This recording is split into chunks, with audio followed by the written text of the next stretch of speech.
people born losers, or do they have loserdom thrust upon them? I'm sure you can tell I finished Scheana's book, and obviously this is going to be not as much of a traditional book review as it is my overall takeaways from her book as someone who watched Vanderpump Rules and has been very invested in this entire saga. And I think that there are a couple of very, very big takeaways. I think the biggest thing, and I'm going to try to say this as nicely as possible, is that as someone who just listened to 5 hours of Scheana straight, I think that she is delusionally obsessed with herself in a way that makes it hard to see outside of her own experience. And I think that she knows how to talk in a very media trained way about her experiences and how they helped her grow, right? She's very much able to create a narrative. And I think obviously being on reality TV for 11 years gave her that ability to take disparate experiences and string together a sort of story, right? A narrative or an arc. I do think that the problem is that she victimizes herself constantly. She relates a lot of situations back to her experience. We saw that with Scandival. She does it again in the book. We saw that with a couple of other situations in her life where for the first 5 chapters, it's like, what happened and how did I feel about it, in a way that makes it hard to sort of see her growth as a person and makes it seem like she is obsessed with being the victim in a way that is very hard, right? I don't dislike Scheana, but what I've always said in videos about Vanderpump is that Scheana is a mirror ball, and she says this very clearly. She's a people pleaser, right? But the problem with people pleasers is that no one is ever pleased with them. Every single decision she makes is sort of tainted by her obsession with being famous, being on Vanderpump Rules, and having people like her. And because of that, every single decision she makes in the book is the wrong one and has ended up with her fired from the show, losing all of her friends, and sticking by a horrible man. The chapter about Mike Shay was the strongest one by far. I think this chapter, the chapter where she talks about a lot of people in her family passed away at the exact same time. Her best friend was unalived. Both of her grandparents died within a year. She lost a lot of people very quickly, but she talks about her miscarriage, which was very, very sad. But this chapter is the best in the book. Obviously, Scheana didn't write it herself, but it is the best writing in the book. As someone who has addiction in my family, whenever I talk about Beverly Hills or Kyle and Kim Richards, their relationship, you can see there is a lot there that is very sort of difficult to talk about, and Scheana fucked up talking about it on the show. She didn't really understand the level of addiction or what addiction looked like. And I think in this book, she is very, very honest about the extent of Mike Shay's addiction, which is hard, right? I always give people a pass because people say you are not allowed to talk about someone else's addiction, but it's she was married to him. They were together for 7 years.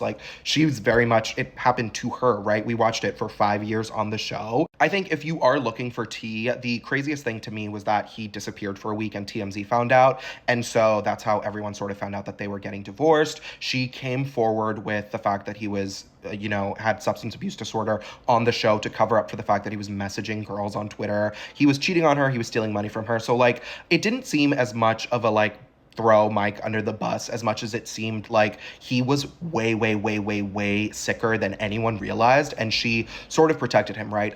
The one thing I will say is that she, again, is very honest and throws herself under the bus too when she's I offered to meet with him to give him money for rehab, and then when they met on camera after cameras were down for season 5, she was we're getting a divorce, and he was sort of blindsided. So I wouldn't have admitted that in my book, but it's Scheana. She is very invested in selling Brock to us. Like I said at the beginning of the video, she creates this sort of fairy tale narrative where it's he love bombed her and he was such a good guy and they loved each other so much immediately. They spent the pandemic together. She got pregnant twice, and it's okay, but we still are building up to this final reveal where it's the last chapter, right? Where she talks about the fact that he cheated on her while she was pregnant. And I wouldn't judge her as much if she just stayed, right? But the problem is that A, she feels the need to sell him to us. B, Brock has abuse in his past. C, Brock is a deadbeat. He does not speak to his children in Australia. And D, Brock is unemployed and has been unemployed for 5 years now. The decision to stay with him is sort of doesn't make any sense to me because there is nothing. Scheana being obsessed with being loved is, again, her downfall because she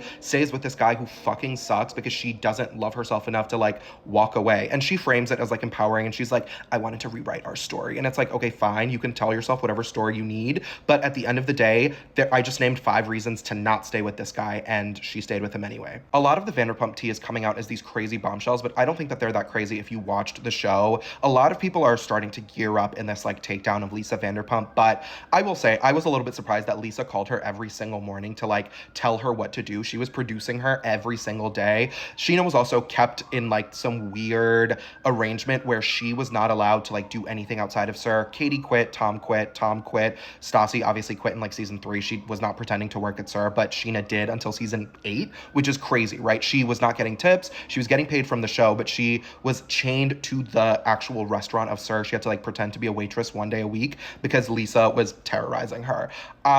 She also tries to throw Lisa under the bus for like starting the show on her back, which fine, but I think everyone went into it with open eyes, right? Scheana victimizes herself and says that she didn't know that Eddie was married, and then Brandy got pregnant and she still was hooking up with Eddie, but she's actually the victim. And it's like, I think that it would behoove her to take actual agency in her life. She's 40 years old. Like, you can say, I fucked up, I shouldn't have slept with a married guy, and she didn't really do that.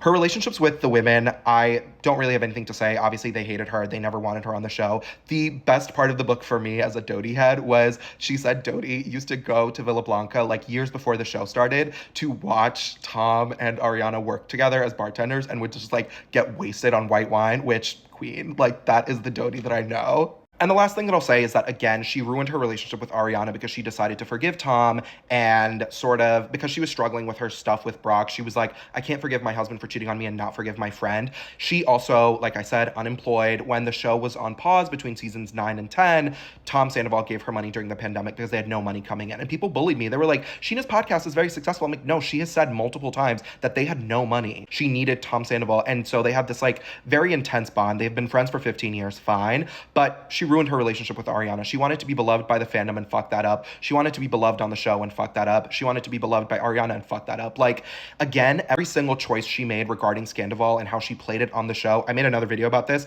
that you can find in this playlist. It's the one right before this.